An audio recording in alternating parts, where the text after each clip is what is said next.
สวัสดีครับวันนี้มาพบกับช่องน้องแมนยูทีวีนะครับมาชมการขึ้นรถเทรลเลอร์ของรถแมคโครแคท 320D นะครับโดยเสียเบิร์ดกระนวลเป็นพลขับแมคโครจากโก้พลขับเทรลเลอร์ครับขึ้นมาแล้วครับทำขึ้นมาแล้ว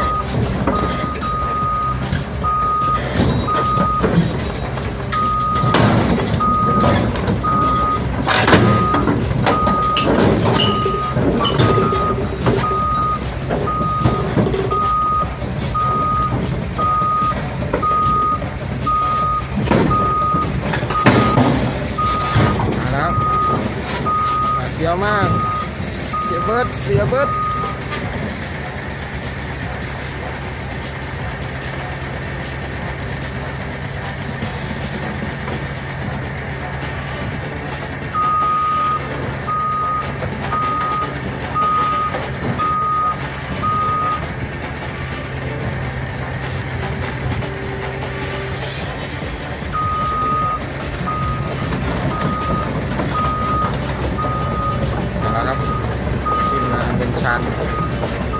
ำหลากนะ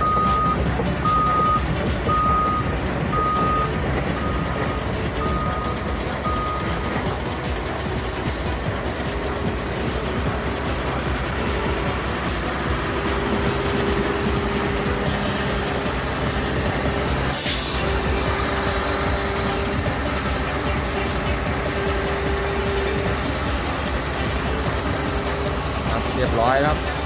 ขึ้นรถเทรลเลอร์ของแคท 320D2 นะครับแมคโคร